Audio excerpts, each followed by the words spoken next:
pinag-uusapan siyempre po ngayon ay yung nangyari sa Amerika kung saan naging kengkoy yung ating Pangulo. Bakit naman? Alam mo, hindi ko lang sinisisi si Pangulong Marcos dyan. Si President Trump, para namang ginawa niyang katawa-tawa yung Pilipinas doon. Oo nga, ba't nagkaganon yun? Parang mukha tayo nagmamalimos doon. Biro mo, 20%.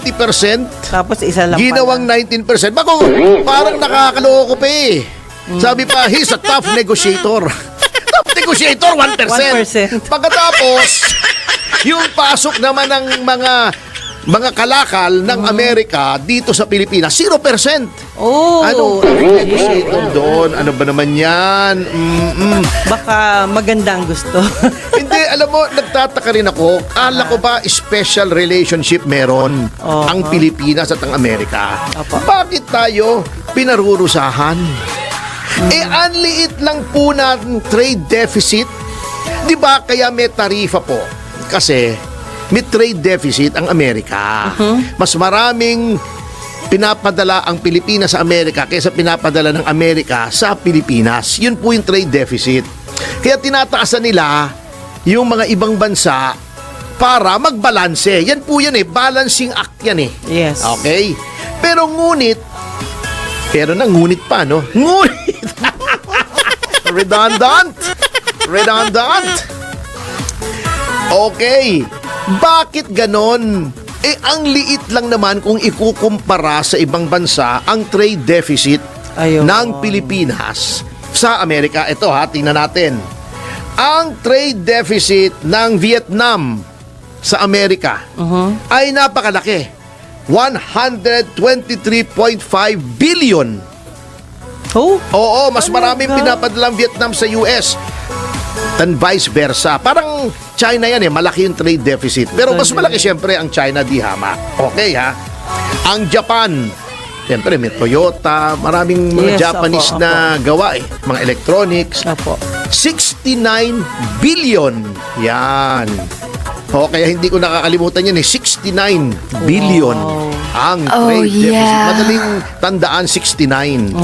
Kasi yin and yang eh. Ano naman iniisip nyo dyan ha? 69, di ba? Di ba yin and yang parang 6 at saka 9 yung sa Chinese. Di ba? Ang Indonesia mismo, 17.9 billion. Mas malaki, di hamak. Alam mo ba kung magkano ang trade deficit lamang? Hindi ko nilalaman kasi bilyong dolyar din eh. Opo. Pero kung ikukumpara nga natin sa ibang mga Asian countries, hindi ASEAN ha, kasi ASEAN hindi naman ASEAN country ang Japan, Yes. ay 4.9 billion lamang. Okay.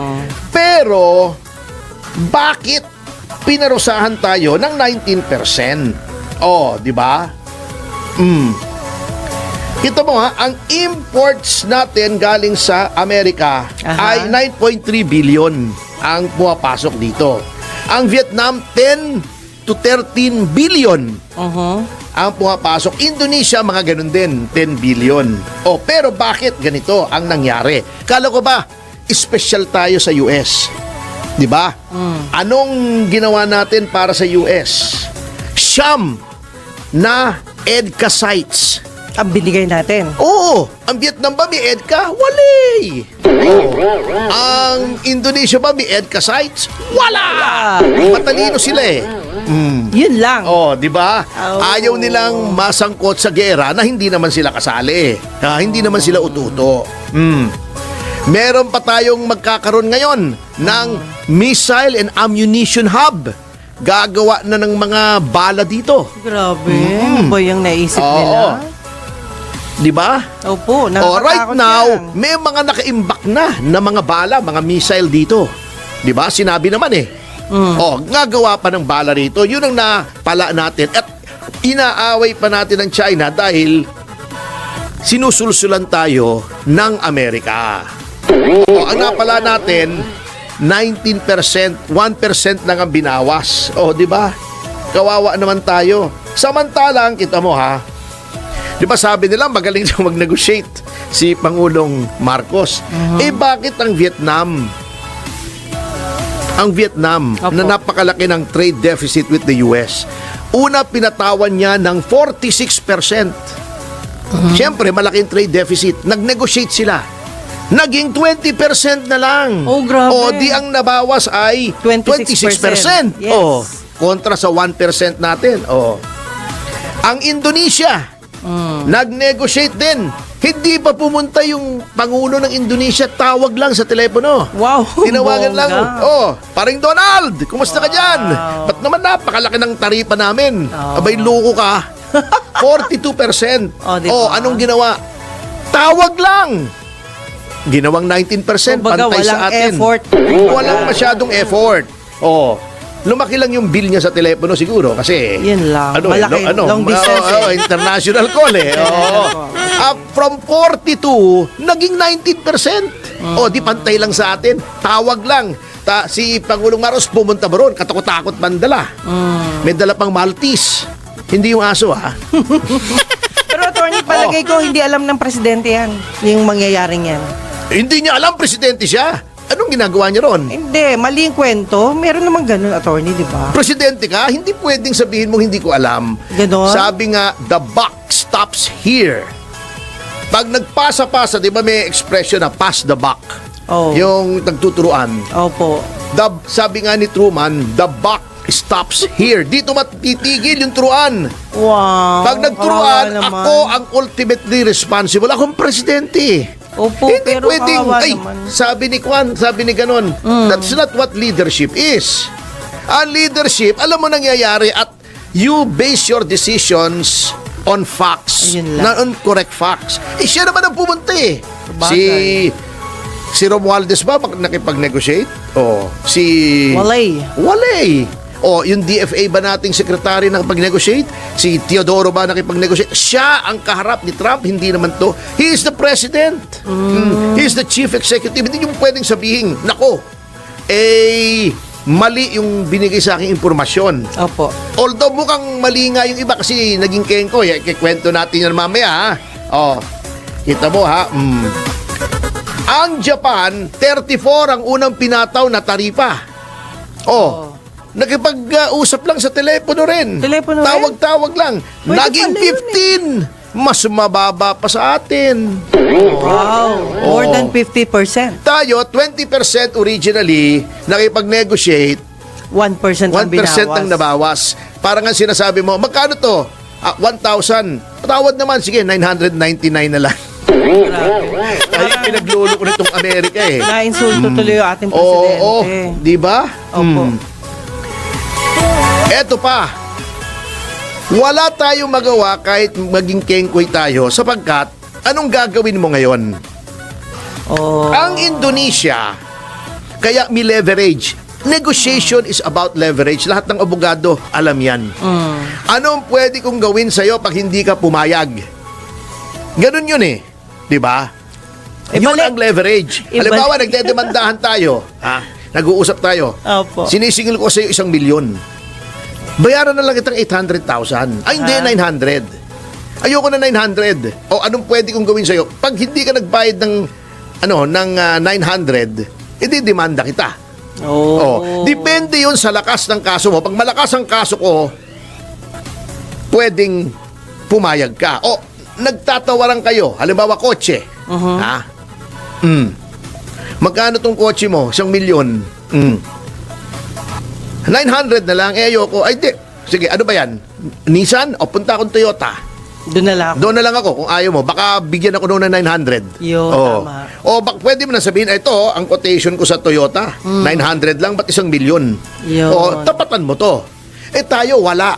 Kasi, saan tayo pupunta? Ang problema kasi sa Pilipinas, masyado na tayong kumiling sa Amerika. Inaway na natin ang China. The second biggest economy. Saan tayo pupunta? Sa Papua New Guinea. Attorney, wala tayong kinalaman doon. Hindi natin kaaway yung China actually. Inaaway natin. Anong hindi kaaway? Pambihira ka naman. Naglagay ka ng EDCA sites sa Pilipinas. Hindi kaaway? Hindi ang Pambihira. kaaway yung nag-decision noon, di ba? Ang gobyerno natin ang nagdesisyon. Ah. Foreign policy yan.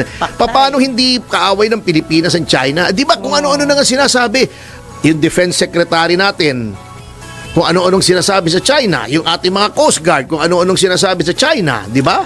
Eh, sila yung ano. Oo, inaaway ng Pilipinas ang China. Ang Indonesia, kaya may leverage sa Amerika, ito yung gusto kong sabihin, Opo. ay Indonesia ay member ng BRICS. Noong isang organization na nandoon ang Russia, ang India, ang China, ang South Africa, Opo. ang Brazil, mga malalaking ekonomiya. Pwedeng sabihin kasi ng Indonesia, ayaw mong pumayag na babaan yung tarifa. Oo. Hindi kami mag-trade sa'yo. Trade kami sa Kwan. Trade kami sa BRICS.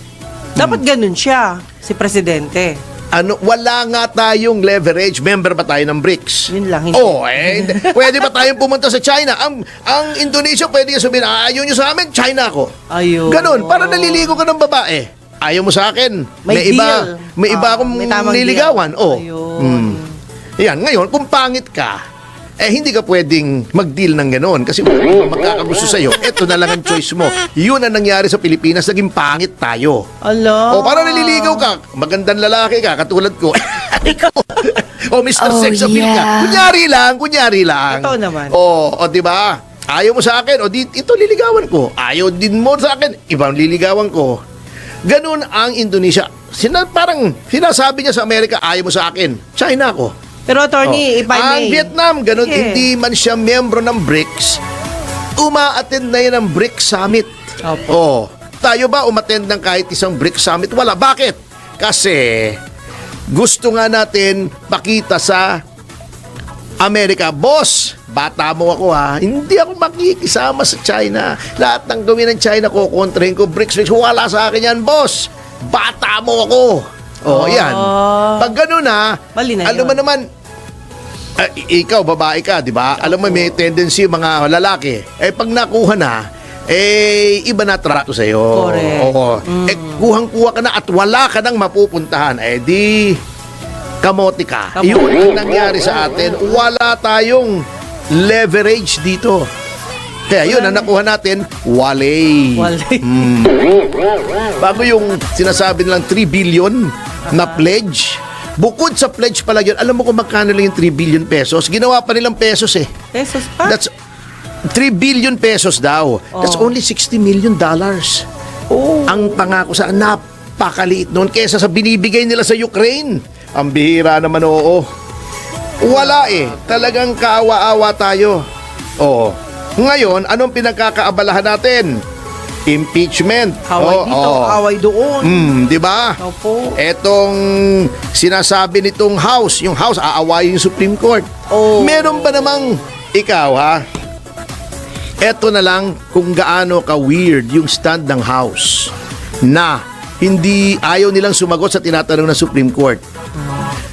Kapag ikaw ay may hearing sa kahit anong RTC, kahit MTC, meron silang tinatawag na clarificatory questions. Yung judge nagtatanong, sige nga, para maintindihan kong mabuti itong kasong ito, tatanong niya either yung nagdemanda o yung witness o yung abogado.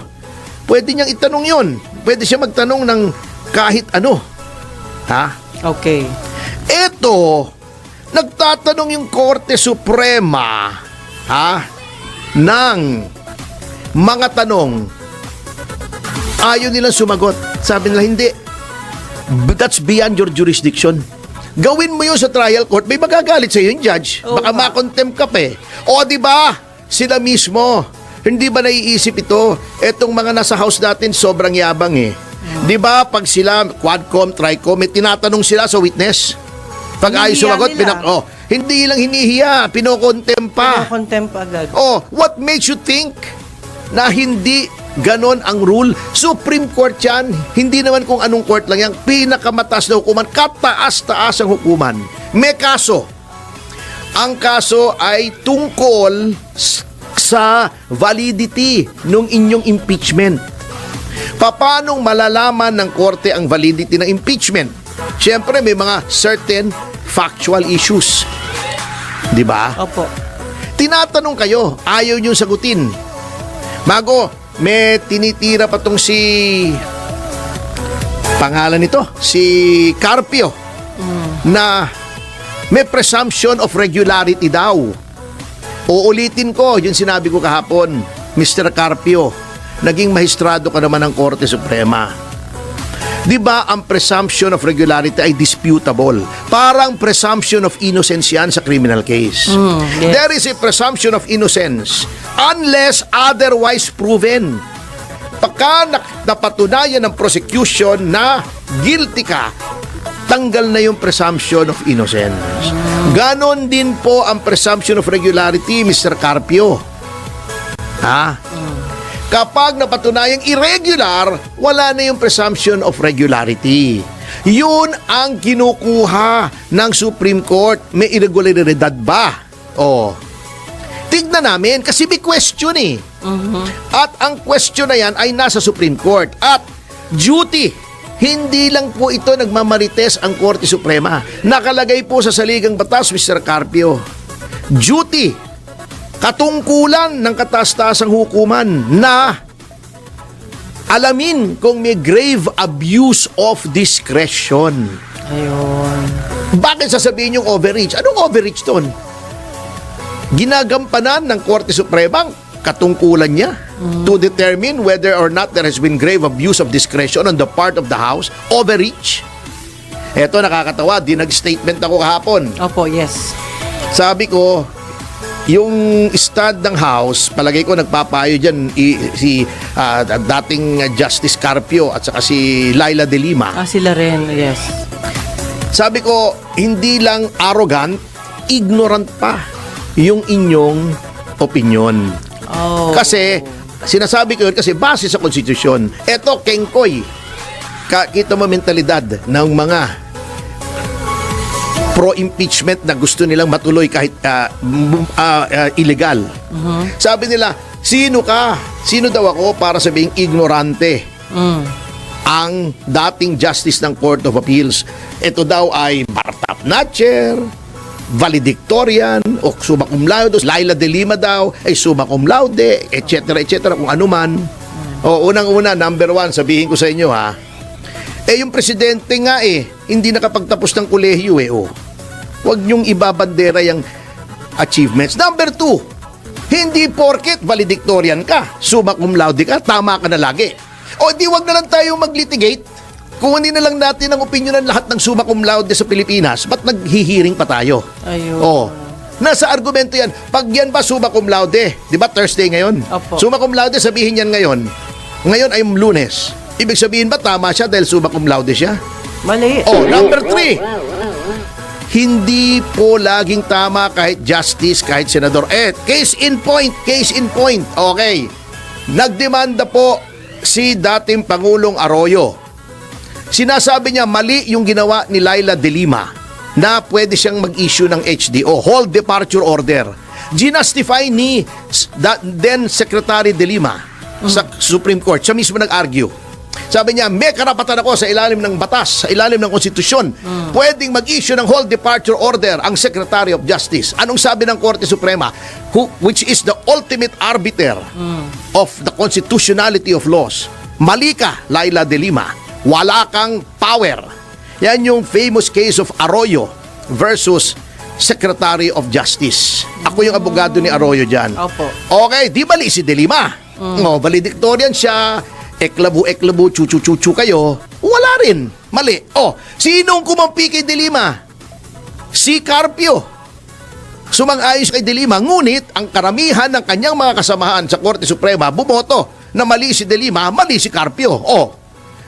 Ngayon kung Bartap Natcher? Ano ngayon kung valedictorian? Pag mali, mali.